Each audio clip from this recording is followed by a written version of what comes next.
CNN Today with Lou Waters and Natalie Allen. Weekdays on CNN. This is a CNN special presentation.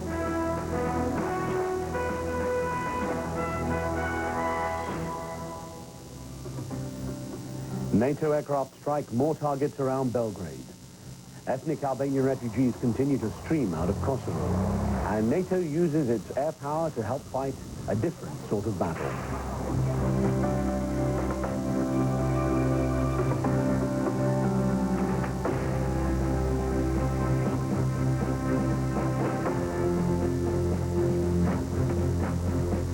Hello and welcome to our viewers in North America and around the world. I'm Riz Khan of the CNN Bureau in London.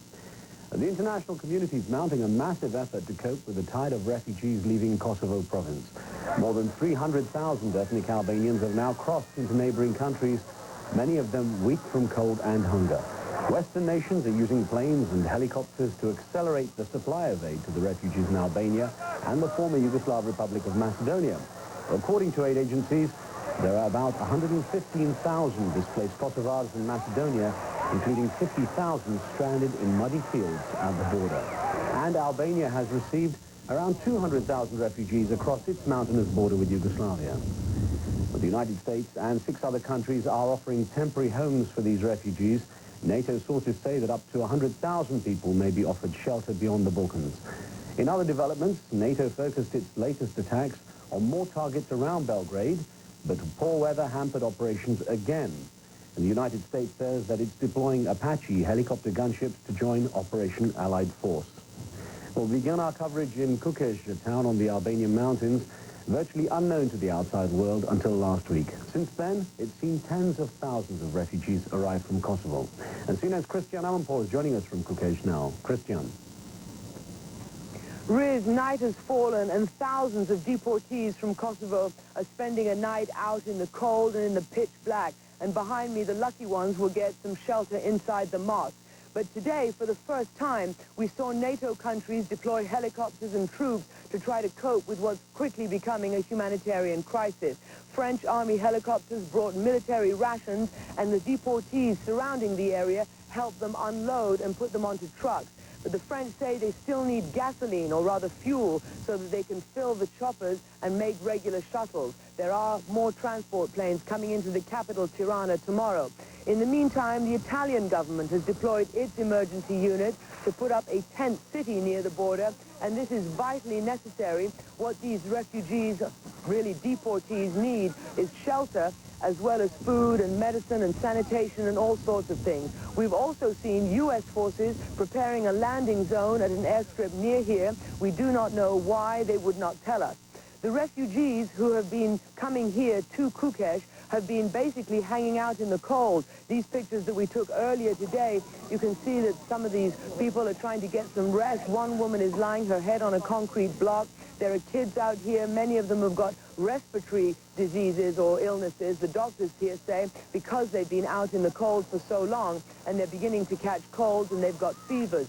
We also today saw doctors treating many people's feet that are swollen and torn, because many of them said that they not just have to walk out of Kosovo, but in some instances they're chased out and have to run. Riz?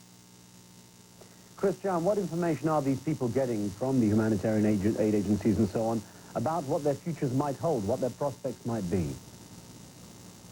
Well, independently, all of them insist that they're going to go back to Kosovo. And when we asked them today about the NATO action, many of them said, we want NATO to continue to do that because really NATO is helping us, and eventually we will be able to go home.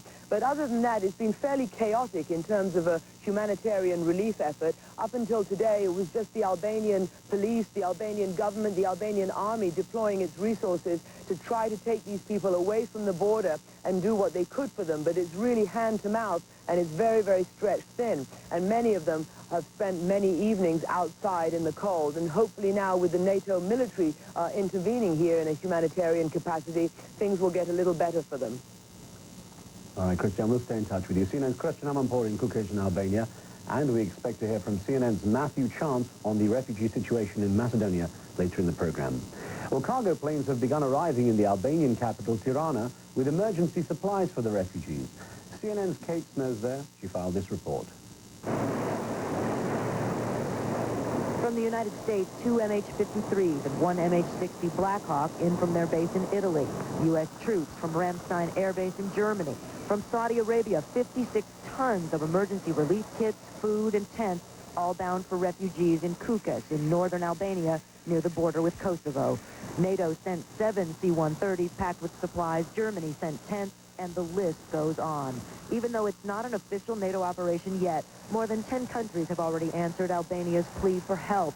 Several countries have sent official delegations to Tirana to consult with government officials and figure out how best to respond to the refugee crisis.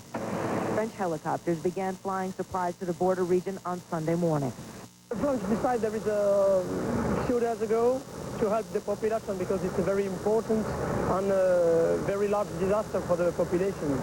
On their second trip of the day, the Cougars are loaded with reheatable combat rations, 12 to a box. The trip will take just 30 minutes. On the ground, the drive on primitive dirt roads would take 12 hours. No wonder, then, that the Albanian people are so happy to see the French airmen arrive. Locals pitch in to load trucks that will deliver the prepackaged meals to nearby refugee camps in Kukas and Marina. Eventually, some of the helicopters may be able to airlift groups of refugees out of the border area, but until then, ethnic Albanian refugees are going by road, passing by the field of helicopters on the long drive to Tirana. There are thousands more where they come from, but back at Tirana's airfield, the hope is there will be enough aid for them all. There are obstacles. The French Air Force had to quit early because they ran out of fuel to run any more helicopter missions up to the border. And there's the issue of coordinating all of the aid that's expected over the next few days and making sure that it gets distributed to everyone who needs it. Kate Snow, CNN, Tirana, Albania. Well, now for some perspective from Belgrade, we turn to Nebojša Vujović, a spokesman from the Yugoslavia's foreign ministry. Mr. Vujović, let me start first of all by asking exactly what are your troops doing in the Kosovo region at this moment? What are their actions? Territorial integrity and sovereignty, both from a NATO-led military intervention and also against the terrorist attacks by the Albanian separatists and terrorists. Our troops are defending ourselves using all available means. We are also trying to outreach international public and international institutions, including Security Council and the Permanent Council of the OSCE, to spell out that we are exposed to a severe aggression. You cannot stop birds from singing, and you cannot stop cherry from blossoming, so you cannot stop this nation for defending its territorial integrity and sovereignty. Mr. Vujović, let me ask you, I heard another representative of your government. Sorry, sir, let me just ask you, I heard one of your representatives from the government saying that the refugees, the people who are leaving Kosovo, are actually members of Yugoslavia, that they are wanted back, they are welcome back to Kosovo, but why are they actively being shipped out, according to all reports? No, they have not been shipped out or bussed out. Those are citizens of our country, and they are welcome back to their country. So I think that Western media outlets are manufacturing a kind of so-called humanitarian catastrophe to shift the focus from the real humanitarian situation which has been brought up by the NATO absolutely and completely unjustifiable aggression. So those people are welcome back, and those are citizens of our country. So we want them to come back. So can I ask why they're being stripped of their identities, according to reports from the border? No, I can assure you that yesterday those same people have been collecting their pensions and their retirement funds because they've been paid by the state, and the state is taking care of them. Belgrade is flooded by the refugees from Kosovo and Metohija, so they're absolutely welcome back. What are you doing to help those who have had to cross the border into neighboring areas? What sort of food or shelter or provisions is Yugoslavia able to supply for those who've had to flee from Kosovo? Yes, we will do our best, even under this, their consequences caused by the NATO military action. And this is real humanitarian catastrophe in making. United States-led NATO intervention is destroying the bridges in, not only in Serbia, but also the bridges to Europe and bridges to the new millennium. And this intervention is really terrible. They're turning a friendly sky over Serbia into a killing field. So don't please turn thesis here and turn us, a victim of this unjustifiable aggression, into villains. We are the victims. And all those people are suffering because of NATO bombs. This is your chance to answer allegations that there have been atrocities committed by Yugoslav forces in Kosovo, that they've been actively campaigning to remove the ethnic Albanians and to kill ethnic Albanians. How do you answer those allegations? No, the atrocities are committing against sovereign and independent nation of Yugoslavia. Our bridges, our factories, the greatest labor clinic for babies on the Balkans. Our complete infrastructure is on the target list in this military aggression. So those are the atrocities we should talk about. Those are the real problems caused by the NATO military intervention. Could I ask you to confirm, sir, that what you're saying is that there have been no atrocities, no breaches of international convention committed by Yugoslav forces in Kosovo? No, absolutely not. Absolutely not. What is going on is an absolutely unjustifiable aggression, which is turning our people into suffering fields. And we are doing our best to help everyone, but we are exposed to daily severe attacks. Our bridges, our highways, our hospitals, our clinics are on the target list. And that should stop immediately. And the political solution is the only solution. There are no smart bombs. There are only bombs bringing death. We proposed a general framework for the local autonomy for Kosovo and Metohija as the best and only way to solve this crisis. Well, sir, how do you answer those critics who say that Mr. Slobodan Milosevic had his chance with the Rambouillet Accord to prevent this happening in the first place? No, there is no Rambouillet Accord. There was only a Rambouillet Grand Masquerade. Presidents of Milosevic, the leaders of Serbia and Yugoslavia, and all citizens of our country are absolutely united. You have 11 million Slobodan Milosevic, 11 million Milan Milutinovic. This country acts and feels in one heartbeat. Can you see any political solution in the future then? Is there any hope for any political solution? We are absolutely open to the political solution based on a local autonomy, based on the highest standards for all ethnic groups living in Kosovo and Metohija to enjoy all of their rights, but not any kind of majorization of one ethnic group against the others. No advantage to the Albanian terrorists, to those people who've been criminals and bandits, who've been turning Kosovo and Metohija into killing fields. They should be disregarded as any kind of partner for talks. Should I remind your viewers that President Milosevic met Dr. Ibrahim Rugova, president of the major political parties of Albanians in Kosovo and Metohija. And this is the best way to approach this situation, not with the bombs. Bombs has to stop immediately. You can cage a bird, but you cannot cage a song. The whole Serbian nation is united behind its leaders because we are defending our territorial integrity and our territorial sovereignty. Kosovo is a cradle of Serbian civilization, is a cradle of a Serbian nationhood. So no bombs, no rain of bombs can stop us from defending ourselves. You don't have so much bombs that you can take Kosovo away from Serbia, or to impose any kind of solution, or to bomb us into submission. This is absolutely unwinnable war. All right, Mr. Vujovic, can I get from you a categorical guarantee then that those refugees that have had to leave Kosovo are able to come back? They have a guarantee they can come back and guarantee security for their lives? Of course. Of course. Right. They are most welcome back. And the guarantee for those refugees will be absolutely secure. All right, Mr. Nebojša Vujovic, thank you very much for joining us. That's Mr. Nebojša Vujovic, is the spokesman for the Yugoslav Foreign Ministry. Well, over the weekend, NATO restricted its attacks to areas around Belgrade, but managed to hit several key targets. Earlier, we spoke with CNN's Brent Sadler in the Yugoslav capital. For a second night running, the Yugoslav capital came under NATO attack. A series of explosions shook the city during the pre-dawn hours.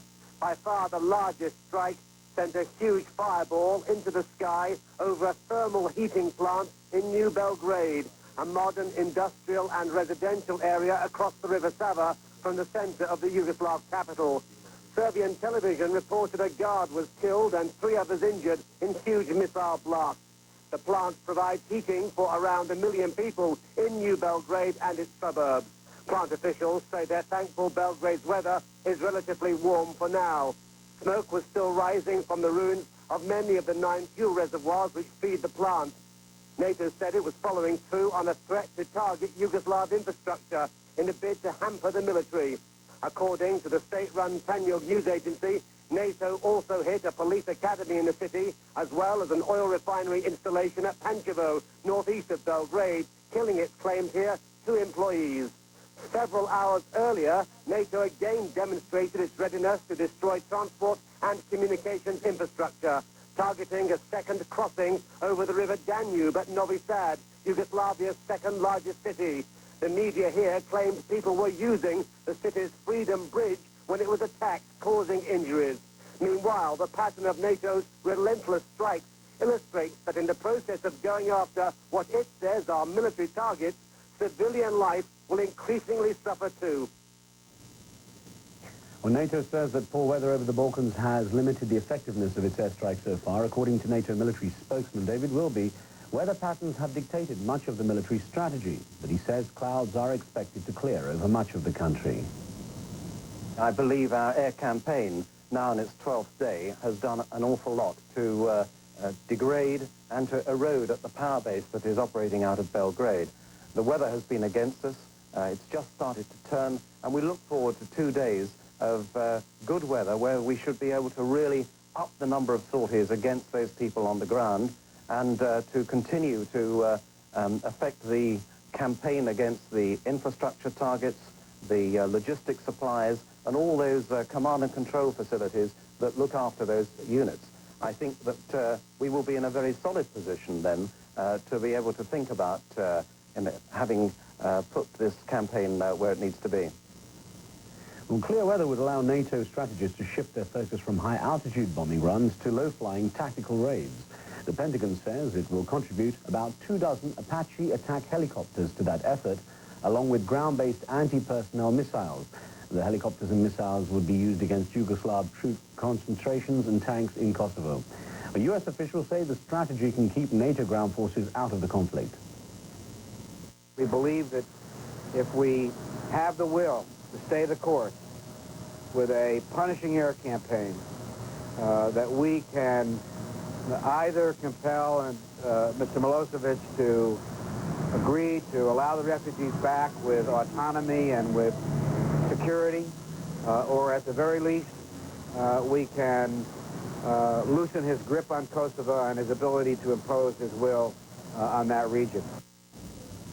When we come back, what's to become of the hundreds of thousands of refugees from Kosovo? Their story after this.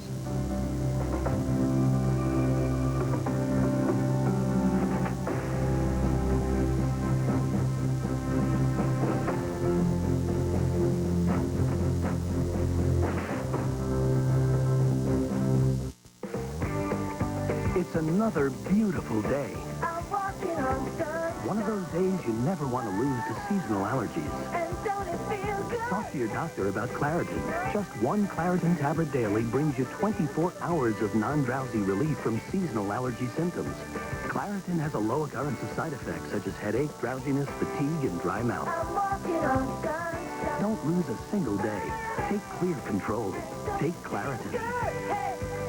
We're known as Bill and Mill, or the other way around, Mill and Bill. We love Walmart because they're friendly all over. You can't beat the service that Ann gives to us. You couldn't get anything quicker. He's the very best there is in pharmacists. Yes, there is no one better. And if somebody wants to give me an argument about that, send them over.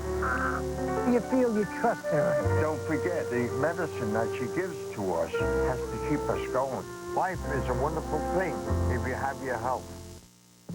You already know soy foods are good for you. What you may not know is that soybeans contain components called isoflavones, which can help maintain bone health and the body's natural defenses during and after menopause. Now you can get the natural power of soy in a new way. Introducing Novasoy, a concentrated isoflavone extract. Just look for the Novasoy leaf on your favorite brand of supplements. You knew about soy. Now there's Novasoy, because you know what's good for you. Instead of working on your legs from the outside, care for them from the inside with a natural supplement, Venustat. Clinical proof shows it safely helps maintain circulation and protect against swelling. Venustat. Healthy legs from the inside out. Monday night on the Superstation, the NBA is racing toward the playoffs. Find out if Grant Hill and the Pistons can keep pace with Indiana. Pacers and Pistons, Monday night at 8 on the Superstation. Get on up.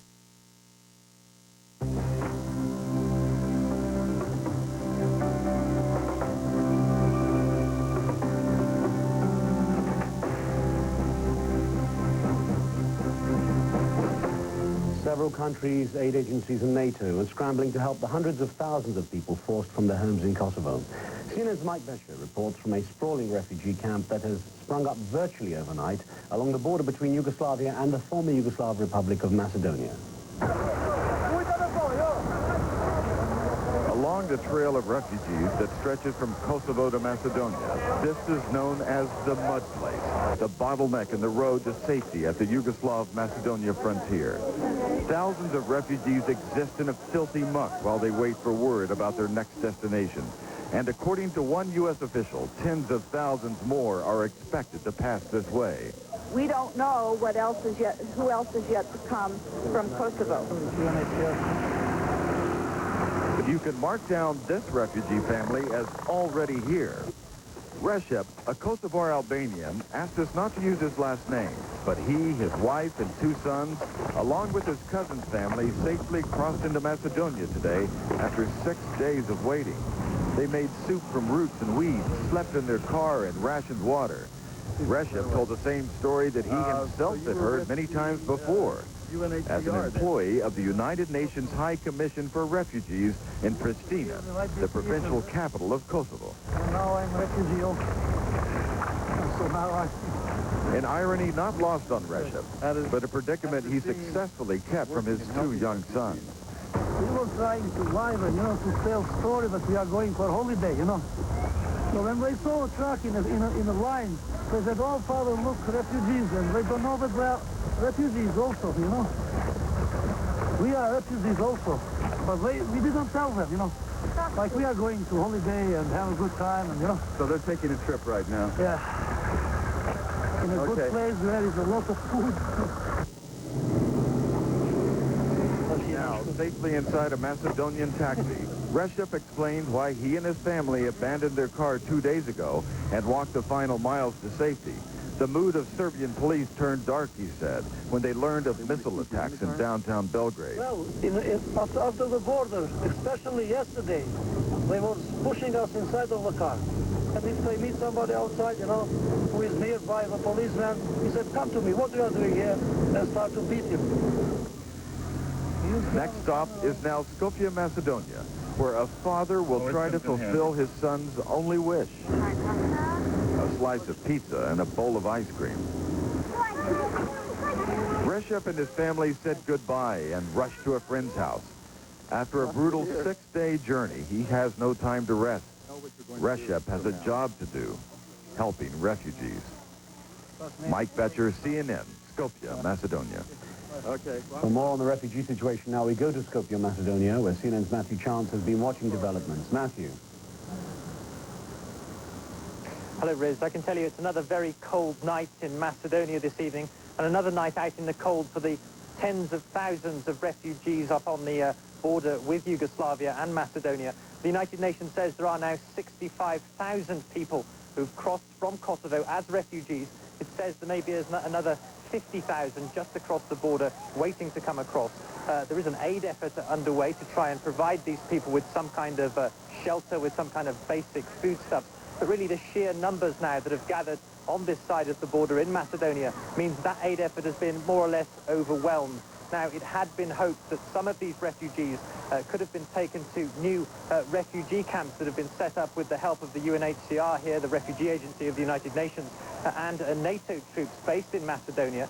We understand that several hundred refugees have been taken to these camps, but because of some bureaucratic delay, the Macedonian authorities are refusing to let them off the buses at this stage. Now, NATO says it doesn't know why this is. It says it hasn't been given a firm reason, although it suspects there may be some concerns about security in the camp. But as I say, they're still waiting in a bus now, trying to get into this new camp. And in the meantime, there are, as I say, thousands of people, tens of thousands, gathered outside with very little shelter in this very cold weather, waiting for somewhere to go. Riz? Matthew, is there any idea of a long-term strategy for these refugees? Have the agencies been able to discuss anything like that? Well, long-term strategy is really not foremost in the minds of the agencies right now. What we're dealing with here in Macedonia is a very immediate humanitarian crisis. As I say, there are tens of thousands of people standing in a very muddy, very cold field on the border with Macedonia and Yugoslavia. They have very little shelter and they have very little food, and some of them are dying. And that's the immediate crisis the aid agencies are dealing with. What comes after that? What will happen to these refugees? I understand that some countries in the European Union and the US have agreed to take up to 100,000 of these refugees, but really at this stage the focus is on keeping these refugees in Macedonia alive. Riz? Matthew, what have the aid agencies said about the risks that occur with this kind of gathering at short notice, the risks of cholera, other diseases and so on? Oh, there is a great concern about the spread of disease.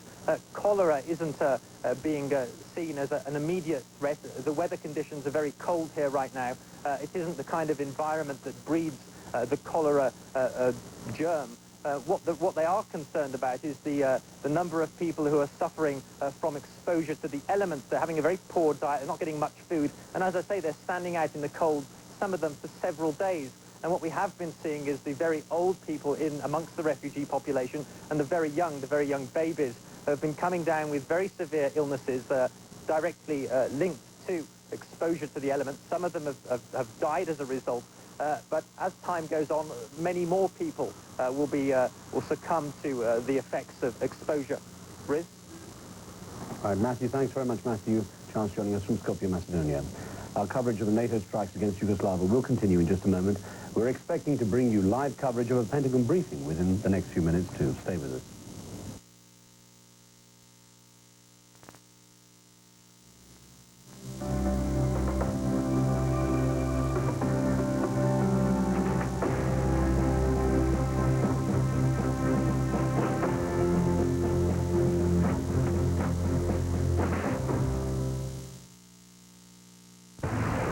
On CNN Newsstand, the stories of nightmares that have become reality.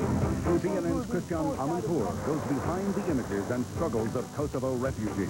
Plus, Slobodan Milosevic. He's been called everything from a madman to a savior. But who really is the man behind the crisis in Kosovo?